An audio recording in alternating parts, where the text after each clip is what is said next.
चलिए फ्रेंड्स, आज की इस वीडियो में हमने बात करना है एमबीए के बारे में। बिल्कुल तोड़ू फोड़ू, बिल्कुल एक्सप्लोर करना है आज हम लोगों ने एमबीए को, एक इनिशियल स्टेज से लेकर तो जॉब लेते तक के पूरी क्या प्रोसेस है हम लोग बात करने वाले हैं आज की इस वीडियो में। तो बिना किसी बकवास के सीधा करते हैं काम की बात। तो चलिए शुरू करते हैं। What is MBA? एमबीए क्या है? सबसे पहला क्वेश्चन दिमाग में आता है कि एमबीए है क्या। तो भाई एमबीए एक मास्टर डिग्री है, ठीक है। जैसा आप लोगों का अंडर ग्रेजुएट डिग्री होती है, बैचलर डिग्री होती है, उसी तरीके से एमबीए एक पोस्ट ग्रेजुएशन की मास्टर डिग्री है जो कि स्पेशली बिजनेस एडमिनिस्ट्रेशन के अंदर आप मास्टरी कर रहे हो, राइट। जिसके अंदर कोरली जो फोकस होता है वो होता है आपकी स्किल्स को डेवलप करने के ऊपर। उसके अलावा जो आप लोगों का नॉलेज अलग अलग स्पेशलाइजेशन को लेकर जो डेवलप करना होता है, ये एक कोर स्पेशलाइजेशन होता है किसके अंदर? एमबीए के अंदर। तो एमबीए जनरली फोकस किसके ऊपर करता है? एक तो नॉलेज के ऊपर, स्किल्स के ऊपर। और आपको पता है काम की बात क्या है, एमबीए हमको लगता है कि सिर्फ 4 से 5 स्पेशलाइजेशन के अंदर होता होगा, पर ये आपकी गलत फहमी है। 30 से भी ज़्यादा आपके पास एमबीए के अंदर स्ट्रीम्स है। जरा एक्सप्लोर तो करो, आपको बहुत सारी चीज़ें क्या होंगी पता चलेगी। और ये सारी चीज़ों को हम एक्सप्लोर करेंगे आपके साथ, तो आखिरी तक के वीडियो में बने रहिएगा, ठीक है। चलिए आगे बात करें कि भाई एमबीए, ठीक है, एक पोस्ट ग्रेजुएशन कोर्स है, लेकिन कौन कर सकता है? क्या आप कर सकते हो? यस। तो कौन कर सकता है, बात करेंगे हम इसके एलिजिबिलिटी की। उसके बाद हम कैसे कर सकते हैं, सर एडमिशन कैसे मिलेगा सर एमबीए में, तो हम बात करेंगे एडमिशन प्रोसेस की। सर पैसा कितना लगता है, बहुत सारा लगता है या थोड़ा सा लगता है, इसकी बात करेंगे। Fees structure depending on the colleges, सारी बातें मैं आप लोगों को बताने वाला हूँ इस पर्टिकुलर सेशन के अंदर। एक सेशन जो आपके सारे डाउट्स को क्या करने वाला है, क्लियर करने वाला है। क्या एमबीए करना हमारे लिए वर्थ इट है या बिल्कुल वर्थलेस है? तो की बेनिफिट्स क्या है एमबीए के, करियर अपॉर्चुनिटीज क्या क्या हो सकती है अलग अलग सेक्टर्स के अंदर, ये सारी बातें हम लोग कहाँ करने वाले हैं, आज के इस वीडियो में करने वाले हैं। कितनी स्पेशलाइजेशन अवेलेबल है मार्केट के अंदर, किसका कितना रेशियो है, आप अगर स्पेशलाइजेशन चूज कर रहे हो तो कैसे करोगे, और एमबीए कंप्लीट होने के बाद आपको एक अपना जो नया लाइफ, एक नया करियर, जॉब अपॉर्चुनिटीज कैसे देखना है, सैलरी पैकेजेस कितना होता है, और क्या एमबीए के लिए हम जो अब जॉब के लिए एप्लीकेशन कर रहे हैं उसकी राइट वे और राइट पाथ क्या होनी चाहिए। तो ये पूरी वीडियो एक कमाल की वीडियो होने वाली है। ऐसी वीडियो होने वाली है जो पूरे यूट्यूब पर आपके लिए अवेलेबल है एब्सोल्युटली फ्री। तो करते हैं और ज़्यादा इसको एक्सप्लोर। तो भाई एमबीए कौन परसीव कर सकता है? कोई भी कर सकता है, बस बेसिक से आपको 2 से 3 बातें पूरी करनी है। और वो बेसिक से 2 से 3 बातें कौन कौन सी है? तो मेरे भाई आप लोगों के पास क्या होना चाहिए? बैचलर डिग्री होना चाहिए। चाहे ये बैचलर डिग्री आप बीकॉम से करो, चाहे बीबीए से करो, बीसीसीए से करो, बीएससी से करो, बीए से करो, बी फार्मा से करो, बस बैचलर डिग्री होना चाहिए। किसी भी आप स्ट्रीम से कर सकते हो, कोई रेस्ट्रिक्शन नहीं है। तो एमबीए सबको वेलकम करता है, लेकिन ये आपकी जो डिग्री है वो किसी ना किसी रिकॉग्नाइज्ड यूनिवर्सिटी से होना चाहिए। Yes, this is the first condition. Another condition कि आपने यार कम से कम 45 से 60% तो स्कोर करना ही है डिग्री के अंदर, करेक्ट। तो ये अलग अलग कैटेगरी वाइज होती है। 45% फॉर एससी, एसटी, एनटी जो रिजर्वेशन कैटेगरीज के अंदर आते हैं, 50% for OBC, 55% for general. And depend करता है कॉलेज टू कॉलेज की वो कितने मिनिमम परसेंट के अंदर एमबीए के अंदर आपको एंट्री देते हैं, राइट। अच्छा, तीसरी और जो इंपॉर्टेंट जो क्राइटेरिया है वो ये है कि नेशनल लेवल की और स्टेट लेवल की जो एंट्रांस एग्जाम होती है, for example CAT, MBA, MHCET, MAT, XAT, CMAT, GMAT, SNAP और भी ऐसी तरह तरह की अलग अलग इंस्टीट्यूट्स की क्या होती है, एग्जाम्स होती है। तो ये सारी एग्जाम्स भी आप लोगों के लिए एक रूट है एंट्री लेने का। तो आपके पास क्या होना चाहिए? बैचलर डिग्री होना चाहिए, मिनिमम 45 से 60%। तो एक मैं तो आपको सजेस्ट करूंगा कि भाई कोई भी डिग्री आप 60% के प्लस में ही बनाओ, राइट। और तीसरा आपका क्राइटेरिया, आपने कैट और जो एमएच सीईटी की बात कर लो या फिर मैट, जैट, सीमेट, जीमेट की बात कर लो, ये सारा क्राइटेरिया आपका फुलफिल होना चाहिए, राइट। तो ये बातों को अगर आप फुलफिल कर लेते हो तो आप एडमिशन प्रोसेस के लिए एलिजिबल हो जाओगे। अब बात किया मैंने कि आपको एग्जाम्स देनी चाहिए, तो जो एंट्रांस एग्जाम की हम बात कर रहे हैं, कैट, एमएचसीईटी, जैट, मैट, ठीक है, स्नैप, तो ये सारी जो एग्जाम्स है ये आप लोगों को एज एन एंट्रांस एग्जाम देनी है। ये सारी एग्जाम कैसी होंगी? आपकी एंट्रांस लेवल की। तो आपने एंट्री एग्जाम दे दी, एंट्रांस एग्जाम दे दी है, फिर एंट्रांस एग्जाम के बाद उसका कुछ समय बाद 1 से 1.5 महीने के अंदर रिजल्ट भी आ जाता है, और अब उसके बाद होती है मेन कॉलेज की प्रोसेस शुरू। अभी कॉलेज की जो प्रोसेस शुरू होती है वो होती है कैप राउंड्स के थ्रू। अभी कैप राउंड्स अलग अलग कॉलेजेस के अंदर सीधा एक तो स्टेट लेवल पर भी होता है और एक तो नेशनल लेवल पर भी होता है। तो आप लोगों को एप्लीकेशन फॉर्म फिलअप करना है। देन जो सीईटी सेल्स है, फिर आपका जो कैट का अथॉरिटी है, ये क्या करती है, आप लोगों के एप्लीकेशन को शॉर्टलिस्ट करती है, आपके कैट या सीईटी की स्कोरिंग को चेक करती है और उसके बाद आप लोगों को कॉलेजेस अलॉट करना शुरू करती है और वहाँ पर होता है आप लोगों का डॉक्यूमेंटेशन प्रोसेस शुरू, मतलब कि डॉक्यूमेंट वेरिफिकेशन। और अगर आप रेपुटेड कॉलेज से कर रहे हो तो फिर वहाँ पर होगा आपका ग्रुप डिस्कशन, पर्सनल इंटरव्यू और उस इंटरव्यू के बेसिस पर होगा आपका फाइनल सिलेक्शन। हाँ, अगर आप छोटी मोटी कॉलेज से करना चाहते हो तो ये सारी प्रोसेस से नहीं गुजरना पड़ेगा, डॉक्यूमेंट वेरिफिकेशन और आपको मिल जाएगा फाइनल एडमिशन, राइट। तो डिपेंड करता है एडमिशन प्रोसेस आप कौन से कॉलेज में जा रहे हो। कई कॉलेज इंटरव्यू शेड्यूल करती है, कुछ कुछ कॉलेजेस इंटरव्यू शेड्यूल्ड नहीं करती है। चल तो बात करते हैं इसके आगे कि अगर सर हमें एडमिशन मिल जाए तो हमें अपनी डेट कितनी ढीली करनी पड़ेगी, तो हमें अपनी जेब कितनी ढीली करनी पड़ेगी। तो बेटा अगर मैं बात करूँ खर्चे की, एमबीए की कॉस्ट की, तो डिपेंड्स कि आप कौन से कॉलेज से कर रहे हो। एमबीए तो भाई 20,000 से लेकर कहाँ तक हो सकता है, इसकी कॉस्ट 30 लाख तक हो सकती है बेटा। कहाँ तक हो सकती है, 20,000 से लेकर 30 लाख तक के कॉस्ट वेरी कर सकती है, ठीक है, कोर्स की। तो डिपेंड करता है कि आप कौन से ऑर्गेनाइजेशन और कौन से सेक्टर से कर रहे हो,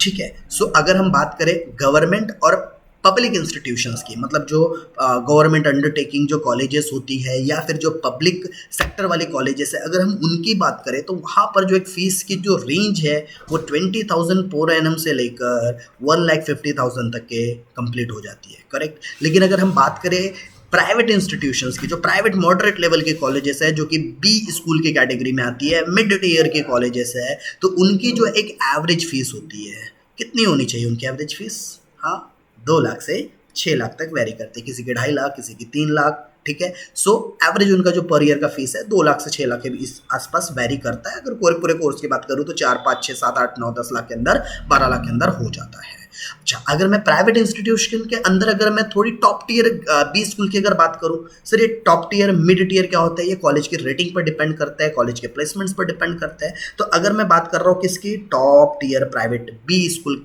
कैटेगरीज की, तो इनकी जो फीस होती है, ठीक है, तो वो होती है पूरे कोर्स के लिए 8 लाख से लेकर 25 लाख तक है, राइट। 8 लाख से 25 लाख तक इनकी ओवरऑल क्या होती है, फीस होती है।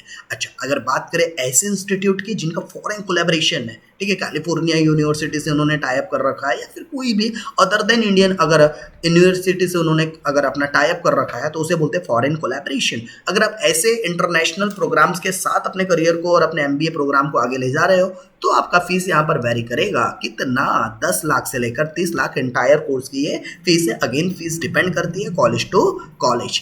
ओके सर, हम सपना देख रहे हैं किस चीज़ का, IIM में एडमिशन लेने का, आपका सपना भी साकार होगा, ठीक है। हमारी कैट की क्लासेस आप लोगों के लिए अवेलेबल है और साथ में आप लोगों के पास IIM मिनी IIMs के आपके पास ऑप्शंस है, लेकिन इसके लिए आपको फीस भी रेडी करनी पड़ेगी और फीस है आप लोगों के पास 15 लाख से लेकर 25 लाख तक का। ये एक कंप्लीट आपके अलग अलग IIMs के अंदर क्या है, फीस स्ट्रक्चर्स है। इवन तो मिनी IIM भी 18 लाख से 20 लाख चार्जेस लेती है। सर अभी मिनी IIM का कॉन्सेप्ट क्या है, अगर आपको जानना है तो चैट बॉक्स में कमेंट बॉक्स में बताइए, हम मिनी IIMs के बारे में भी बात करेंगे, राइट, जो आपके लोकल सिटीज़ के अंदर भी अब आप लोगों को अवेलेबल मिल जाएगा मिनी IIMs का कॉन्सेप्ट। अच्छा, तो अब ये तो बात हो गई सर जेब कितनी ढीली करना है। जरा सर हमें ये भी अब बात बता दीजिए ना, क्या एमबीए करना हमारे लिए वाकई में फ्रूटफुल है या बस एमबीए सर हम डिग्री के लिए एमबीए टाइम पास के लिए कर ले। तो बेटा टाइम पास के लिए तो कुछ नहीं होता, बढ़िया है, आप मोबाइल पर गेम ही खेलो, वही आपके लिए टाइम पास के लिए अच्छा है। पढ़ाई में टाइम पास की बातें नहीं करना, ठीक है,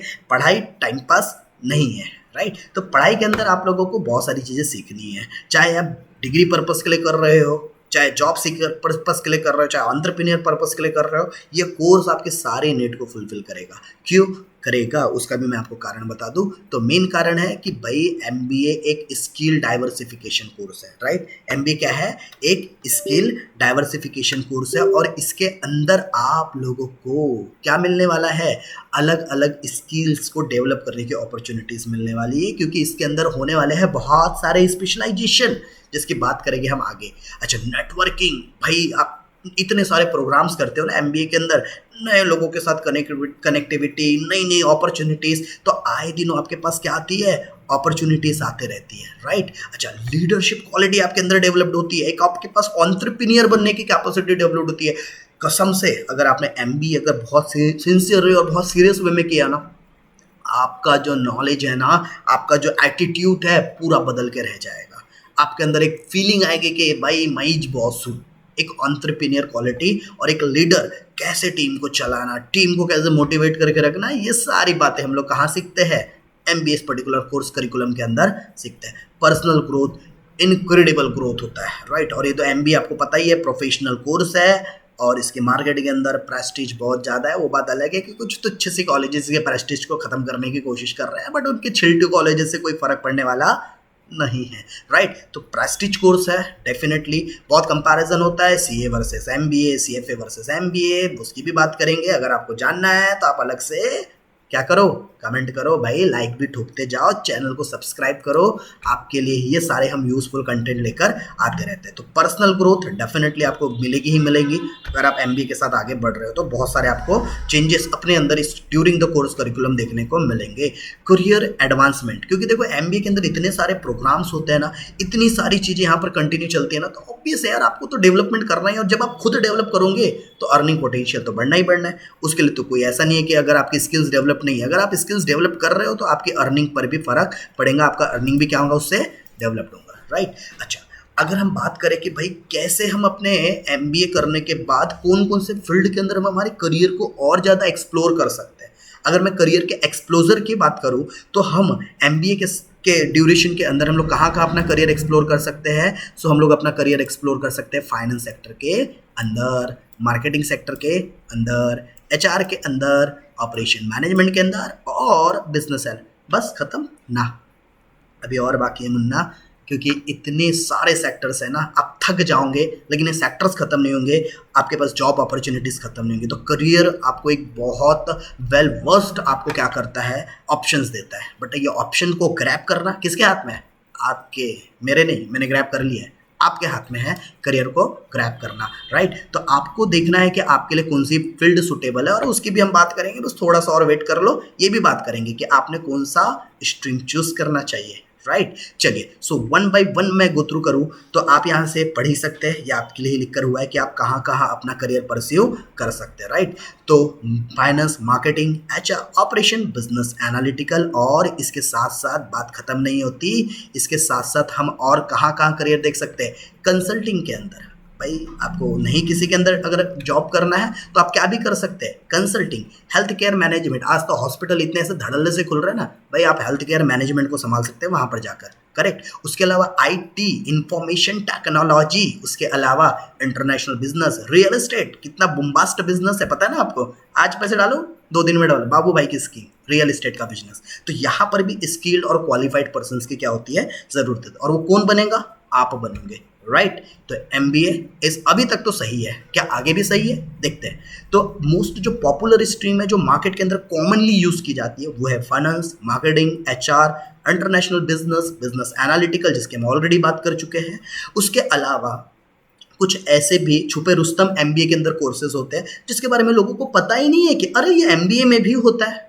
वो तो पता चला सर आपने बताया इसलिए पता चल गया हमें।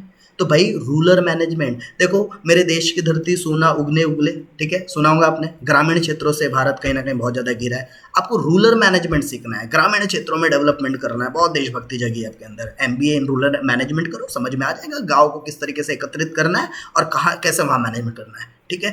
तो ये एक आपके पास ऑप्शन है। एमबीए कर सकते हो आप एग्रीकल्चर बिजनेस मैनेजमेंट के अंदर। अच्छा, एग्रीकल्चर मैनेजमेंट का मतलब ये नहीं है कि आपको कुदाड़ पावड़ा लेकर आपको खेतों में काम करना है, भाई आपको मैनेजमेंट करना है, उस कंपनीज के साथ आपको जुड़ना है जो एग्रीकल्चर सेक्टर को डेवलप कर रही है। और ऐसी बहुत सारी एमएनसी कंपनी है 15 से 20, 25, 30 लाख का पैकेज भी देती है, करेक्ट। अच्छा, MBA in IT, again good career option आपके लिए अगर आप आईटी फील्ड के अंदर अपने आप को एक्सप्लोर कर रहे हो। और ये तो बहुत तेजी से ग्रुम करने वाला सेक्टर, एकदम ब्रुम ब्रुम गाड़ी की तरह ग्रुम करता है ये सेक्टर। उसके अलावा health care management, digital marketing, ठीक है, real estate, data science, hospitality, media and entertainment, बिल्कुल आप टॉकटेटिव हो, चटपट आपको मसाले वाली खबरें बनाते आती है, आपके लिए एमबीए मीडिया एंड एंटरटेनमेंट के अंदर एक बढ़िया सा करियर अपॉर्चुनिटी लेकर आएगा, राइट। अब बात आती है कि अगर सर हमने एमबीए कंप्लीट कर लिया तो हमें जॉब मिलेगी नहीं मिलेंगी। बेटा ये तो डिपेंड करेगा ना स्किल्स के ऊपर कि आपके कितनी अच्छी स्किल्स है। बट हाँ, इस बात की श्योरिटी और इस बात की एश्योरेंस है कि अगर आपने स्किल्स डेवलप्ड किया है और ये सारी प्रोसेस को अगर फॉलो कर रहे हो, आप खाली नहीं बैठोगे, इस बात का वादा है आपसे, ठीक है। बस आपको एमबीए के बाद थोड़ा अपने स्किल्स पर ध्यान देना है कि अगर आप अपने स्किल्स को डेवलप नहीं करोगे ना, पक्का है आप आराम से एमबीए कर लो फिर भी खाली बैठोगे अगर आपने स्किल डेवलप नहीं किया। हालांकि आईएम वाले ऐसे करते नहीं है, क्योंकि उनका पूरा फोकस ही होता है किस चीज़ पर, आपके करियर को डेवलप करवाने के लिए, आपके स्किल्स को डेवलप करवाने के लिए। तो इन्वेस्टमेंट बैंकर हमारे लिए अच्छा ऑप्शन है, फाइनेंस मैनेजर है, मार्केटिंग मैनेजर है, एचआर मैनेजर है, consultant, entrepreneur, under national business specialist आप बन सकते हैं। डिजिटल मार्केटिंग, क्या भाई ट्रेंडिंग चल रहा है, market, social market, digital market, बहुत अलग ही इसका। ब्रांड मैनेजर देख रहे हो, एक एक ब्रांड मैनेजर्स की सैलरी एक ब्रांडिंग को डिसाइड करना, उसके कोड, उसके स्लोगन्स को डिसाइड करने के लिए करोड़ों रुपए चार्ज करते हैं। क्या आपको ये फैक्ट पता है? जो इंडियन रुपी का जो सिंबल बना था ना, जो ब्रांड रुपी का, उसके लिए भी करोड़ रुपए चार्ज किए थे, करेक्ट, सिर्फ एक छोटा सा लोगो देने का। तो सोच सकते हो कितना पैसा होता है इसके अंदर। ओके, प्रोजेक्ट मैनेजर, आप किसी पर्टिकुलर प्रोजेक्ट के ऊपर क्या कर सकते हैं, काम कर सकते हैं, करेक्ट। तो ये तो बात हो गई भाई, आपको इन सारे सेक्टर्स के अंदर जॉब अपॉर्चुनिटीज मिल सकती है। अब ना एक बड़ा सा कंफ्यूजन वाला बात आता है, और मैं बिल्कुल इस कंफ्यूजन को आपको एकदम सीरियस से, एकदम स्टार्टिंग से, बिगिनिंग से मैं कोशिश करूंगा कि ये कंफ्यूजन मैं आपका क्या कर सकूं, दूर कर सकूं। अब वो कंफ्यूजन क्या है? सर बहुत दिक्कत है। किस बात की दिक्कत है? हमें ना समझ में नहीं आ रहा है हमने क्या लेना चाहिए, हमने कौन सा स्पेशलाइजेशन चूज करना चाहिए। आपके 2 से 3 मिनट लूंगा, और इस 2 से 3 मिनट में मैं कोशिश करूंगा कि आप अपने विजन को क्लियर कर सके, करेक्ट।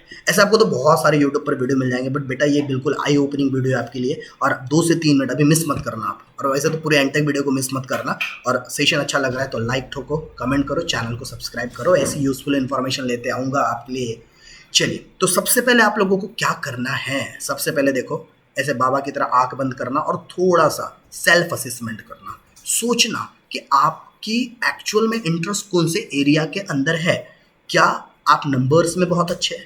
क्या आप लोगों को नंबर्स, पैसा, क्या कैलकुलेशंस पार्ट ये बहुत प्यारा लगता है? तो भाई डेफिनेटली अगर आपको नंबरों के साथ खेलना पसंद है तो आपके लिए फाइनेंस फील्ड बनी हुई है, आप फाइनेंस के लिए बने हो, आ जाओ फाइनेंस में बिल्कुल बिंदास तरीके से, बहुत वास्ट करियर ऑप्शन आपको मिल जाएगा। अच्छा नहीं सर, हमको ना नंबर बिल्कुल पसंद नहीं है, ऐसा नंबर को देखते हैं ना 36 का आंकड़ा है हमारा नंबर के साथ, तो फिर क्या करेंगे? अगर आपके पास नंबर के लिए 36 का आंकड़ा है तो आपके भाई और भी 29+ स्ट्रीम्स है। अच्छा, आप भी बहुत ज़्यादा टॉकटेटिव है, बोलते हो, रुकते ही नहीं हो, लेकिन ऐसा बोलते हो कि लोग इंप्रेस हो जाते हैं, तो आपके लिए फिर मार्केटिंग, एचआर। अगर आप बहुत ज़्यादा टॉकटेटिव नेचर्स के हो, लोगों में उठना बैठना घुलना मिलना, अगर आपका ये, आप इंट्रोवर्ट एक्सट्रोवर्ट हो, आप लोगों के साथ बहुत ज़्यादा क्या करते हो, एक्सप्लोर करते हो, तो marketing is the best for you. क्यों? क्योंकि आप मार्केट के अंदर जाकर अपने आप को क्या कर रहे हो, ब्लास्ट कर रहे हो, एक्सप्लोर कर रहे हो, राइट। अच्छा, वहीं अगर आप लोगों को ऐसा है कि भाई मुझे बहुत ज़्यादा लोगों से नहीं मिलना है, लिमिटेड लोगों से मिलना है, लेकिन उस लिमिटेड लोगों के साथ मुझे बिजनेस को बहुत ऊपर तक ले जाना, ऑपरेशन मैनेजमेंट फॉर यू, ठीक है। और करंट में ये चेक करो कि मार्केट के अंदर किस चीज़ की सबसे ज़्यादा डिमांड है, कौन सा स्पेशलाइजेशन के आज ज़्यादा रिक्वायरमेंट है। जैसे मैं करंट अगर सिनारियो की बात करूँ ना, हर एक ऑर्गेनाइजेशन के अंदर मार्केटिंग की नीड है। मार्केटिंग का बंदा, बैंक हो, इंश्योरेंस सेक्टर हो, या फिर किसी भी तरीके के एमएनसीज हो, मार्केटिंग हर कोई कर रहा है आज के डेट में। लेकिन ये मार्केटिंग कौन सी मार्केटिंग है? Offline marketing, digital marketing, brand marketing, कौन सी मार्केटिंग की बात हो रही है? मार्केटिंग अपने आप में एक वास्ट करियर है, ठीक है। सो मार्केटिंग जॉब अपॉर्चुनिटीज़ बहुत सारी लेकर आ रहा है, तो आपको वो भी देखना है क्या आप उसके लिए प्रिपेयर्ड हो। आपको व्हाइट कॉलर जॉब चाहिए, बिल्कुल टेबल डेस्क पर बैठना है, अपने कैबिन में बैठना है, फाइनेंस आपके लिए बेस्ट रहने वाला है, एचआर आपके लिए बेस्ट रहने वाला है, करेक्ट। तो आप लोगों को जब भी ये डिसाइड करना है तो भाई आप खुद के सेल्फ असेसमेंट से डिसाइड कीजिए। करियर अपॉर्चुनिटी हर जगह है, हर स्ट्रीम के अंदर है। कोई बोलेगा सिर्फ फाइनेंस में है, भाई तो फिर एचआर मार्केटिंग का आईबी बना दिया गया, नहीं ना, तो फिर स्कोप हर जगह है, राइट। बस आपको अपने जो भी स्पेशलाइजेशन आपने चूज़ किया है, अपने वहाँ पर विजन और गोल को क्या करना पड़ेगा, क्लियर रखना पड़ेगा। आपको एक प्रॉपर मेंटोर की ज़रूरत है, सही गाइडेंस की ज़रूरत है। आपके होप गाइडेंस हो ना हो तो मैं टाइम टू टाइम आप लोगों के गाइडेंस लेकर आते रहूँगा, ठीक है। आपके जो भी क्वेरीज रहते हैं आप चैट कमेंट में क्या कर सकते हैं, डाल सकते हैं, ठीक है। आप जो एमबीए के टाइम पर जो इंटर्नशिप कर रहे हो, प्रोजेक्ट्स जो कर रहे हो ना, उस पर ध्यान देना, क्योंकि वो प्रोजेक्ट, वो एसआईपी रिपोर्ट, वो समर इंटर्नशिप प्रोग्राम्स आप लोगों को कहीं ना कहीं और ज़्यादा एक्सप्लोर करवाते हैं जॉब से रिलेटेड। और भाई जो भी डिसीजन ले रहे हो ना, बिलीव करना सीखो, क्योंकि आप खुद के लिए डिसीजन ले रहे हो, और जब खुद के लिए खुद डिसीजन ले रहे हो तो उस पर बिलीव करना, उस पर ट्रस्ट करना भी आपको आना चाहिए। देखो आपके लिए कोई थर्ड पर्सन आकर डिसीजन नहीं लेगा, ठीक है, बात अलग है, पेरेंट्स कहीं ना कहीं आते हैं, बट अगर आप अपने डिसीजन पर बहुत ज़्यादा कॉन्फिडेंट हो और आप प्रूफ कर सकते हो कि आपने जो डिसीजन लिया है वो आपके करियर के लिए एक बेस्ट चीज़ हो सकती है, तो आई वुड रिकमेंड कि आपने कभी कभी हो सकता है, बोलते ना सक्सेस पे सब साथ होते हैं, अनसक्सेस में कोई साथ नहीं होता, तो ठीक है कुछ समय तक अनसक्सेस की स्टोरी या जर्नी चलते रहेंगी, बट डेफिनेटली जिस दिन आप सक्सेस अचीव कर लोगे ना, वही सारे आपको टॉर्चर करने वाले और वही नेगेटिव कमेंट करने वाले आपके साथ घूमेंगे और आपकी वाहवाही करेंगे, ठीक है। तो बात करता हूँ मैं कि एमबीए के बाद एक एवरेज सैलरी पैकेज क्या होता है। एक बच्चों का बहुत अच्छा ये सवाल होता है कि सर हमें बताइए ज़रा कि एमबीए अगर हमने कर लिया तो हमें कितने का पैकेज लग जाएगा। बेटा ये तो डिपेंड करता है कौन सी कंपनी में कौन जॉब कर रहा है। तो बोलेगा कि मैं जेड प्लस सिटी में जॉब कर रहा हूँ, मेरे को वहाँ 10 लाख का पैकेज मिल जाए, तो ऐसा बाबा जी का ठुल्लू मिलेगा वहाँ? डिपेंड करता है किस पे, तुम्हारे सिटी पर और तुम्हारे कंपनी पर, ठीक है। सो ये जो आपके सामने सैलरी पैकेज है ये किसके हिसाब से है? मिड सिटी और एक लिस्टेड कंपनी के हिसाब से ये पैकेजेस डिज़ाइन किया गया है। अगर आप फाइनेंस सेक्टर से करते हो initially 6 lakh to 20 lakh per annum, and ये और भी फाड़ सकता है अगर आप एक्सपीरियंस हो और आपका उस सेक्टर के अंदर एक अच्छा खासा ग्रिप बना हुआ है काफ़ी समय से। Marketing 5 lakh to 18 lakh, HR 5 lakh से 15 लाख, कंसल्टिंग का जॉब है जो 8 से 25 लाख, इन्वेस्टमेंट बैंकर 7 लाख से 20 लाख, 8 लाख से 25 आईटी सेक्टर के अंदर, और 7 लाख से 20 लाख का एक एवरेज पैकेज आपको मिल जाता है किसके अंदर? Business analytical. और अगर आप एंटरप्रेन्योर बन गए तो क्या ही बात है, नो लिमिट इनकम। नीचे गिरे तो खूब नीचे गिरोगे, ऊपर जाओगे तो खूब ऊपर जाओगे, क्योंकि एंटरप्रेन्योर बन रहे हो आप, तो रिस्क तो रहेगा ही रहेगा वहाँ इन्वॉल्व, करेक्ट। तो ये सारी चीज़ें हैं। So the last thing for this session, और वो क्या बात है कि सर हमने ना एमबीए कर लिया, सर पूरे आपके सेशन में हमने पूरा स्टार्टिंग से लेकर एमबीए पढ़ लिया, सर अब बताओ सर ये जॉब आपने जो पैकेज बताई इसको अचीव कैसे करें? तो उसके लिए देखो सबसे पहले आपको सेल्फ असेसमेंट करना पड़ेगा, कैलकुलेशंस करना पड़ेगा, खुद के साथ खुद का शॉर्ट एनालिसिस करना पड़ेगा कि आपकी स्ट्रेंथ क्या है, आपकी अपॉर्चुनिटीज़ क्या है, आपकी वीकनेस क्या है, आपके थ्रेट्स क्या है। तो जब तक आप शॉर्ट एनालिसिस नहीं करोगे आगे बढ़ना मुश्किल है ना, तो सेल्फ असेसमेंट करना ज़रूरी है, ठीक है, करियर को लेकर कि आपका ये इंटरेस्ट कौन सा फील्ड में सबसे ज़्यादा है, ये मैटर करता है। आपके जहाँ कोर एरिया ऑफ इंटरेस्ट है ना आपका, आप उस फील्ड में जॉब के लिए अप्लाई करो, डेफिनेटली रात दिन चौगुनी कर दोगे और बहुत तोड़ू फोड़ू रिजल्ट होंगे उस ऑर्गेनाइजेशन को, और ऑर्गेनाइजेशन कभी आपको छोड़ेगी नहीं, ठीक है। इंक्रीमेंटल देंगे, नो डोंट वरी, अगर आप काम अच्छा कर रहे हो इंक्रीमेंटल मिलते रहेगा, करेक्ट। नेटवर्किंग, प्रोफेशनल लोगों से नेटवर्किंग बनाओ, छपरी लोगों से नहीं बनाना है, ठीक है। तो सर ये नेटवर्किंग क्रिएट कैसे होंगी, कैसे पता चलेगा कि हम प्रोफेशनल से कैसे नेटवर्क क्रिएट करें? लिंक्डइन पर प्रोफाइल बनाओ, जाओ लिंक्डइन पर प्रोफाइल बनाओ, बिजनेस क्लास के लोगों से मिलो, मीट करो, एचआर से मिलो, भले ही छोटे लेवल के एचआर से मिलो, धीरे धीरे आप अपना लेवल को आप ब्रिंग करो, ठीक है। कंटिन्यूसली आपके अंदर ईगरनेस होनी चाहिए। अगर आप फ्रेशर हो, जॉब सर्च, कोई आपको रेडीमेड थाली में परोस के जॉब नहीं देने वाला, क्या करना पड़ेगा? रिसर्च करना पड़ेगा, तो जॉब सर्च करो, ठीक है। कंपनी के वेबसाइट पर जाओ, प्रोफेशनल्स के प्रोफाइल को चेक करो, लिंक्डइन के प्लेटफॉर्म का यूज़ करो, वहाँ पर जॉब अपॉर्चुनिटीज़ आते रहती है, तो जॉब ओपनिंग्स होते रहती है, अप्लाई करो, 100 जगह अप्लाई करो, 100 जगह इंटरव्यू दो, और रिजेक्ट होंगे, बट एक्सपीरियंस इतना आ जाएगा कि कैसे कम्युनिकेट करना, क्या क्वेश्चनरीज होती है। कोशिश ही नहीं करोगे, घर पे बैठे रहोगे, जॉब नहीं मिल रही है तो सच में नहीं मिलेगी, राइट। इंटरव्यू के लिए कैसे प्रिपरेशन करना चाहिए, तो इसके लिए भी एक सेपरेटली हम लोग क्या करने वाले हैं, आप लोगों के लिए एक अलग से एक सेशन कंडक्ट करने वाले कि कैसे आप लोगों को इंटरव्यू के लिए प्रिपेयर होना चाहिए, क्या जनरली क्वेश्चनरीज होती है, क्योंकि sector to sector job placement के हिसाब से और आपके डेजिग्नेशन के हिसाब से क्वेश्चनिंग का लेवल बदल जाता है, इंटरव्यू कंडक्ट करने का तरीका बदल जाता है, करेक्ट। और हाँ, आखिरी बात, जिसके लिए आपको चैनल को क्या करना पड़ेगा? सब्सक्राइब करना पड़ेगा। आपको कंटिन्यूसली क्या करना है? सीखते रहना है, कंटिन्यूसली आपको अपने अंदर इंप्रूवमेंट करना है, ठीक है। तो इसके लिए हम तो आपके साथ जुड़े रहेंगे, बिल्कुल चैनल को सब्सक्राइब करो, ठीक है, और नोटिफिकेशन को ऑन कर दो, क्योंकि हम नई लर्निंग के साथ आपके साथ और एक्सप्लोर करते रहेंगे। जो आप चाहते हो आपको सब मिलेगा, ठीक है। आपको क्या करना है, अपनी रिक्वायरमेंट्स, आपको जिस चीज़ के ऊपर ऑन इन डिटेल वीडियो चाहिए आपको चैट और कमेंट बॉक्स में बताना पड़ेगा। तो चलिए यहाँ पर हम अपना सेशन को करते हैं एंड गुड बाय, मिलते हैं नेक्स्ट सेशन के अंदर, जहाँ पर हम और आपके करियर को एक्सप्लोर करने के लिए आएंगे और बूम ब्लास्ट आपके साथ इन्फॉर्मेशन को क्या करेंगे, शेयर करेंगे। तब तक के लिए टाटा बाय बाय, मिलते हैं सीधा नेक्स्ट सेशन में।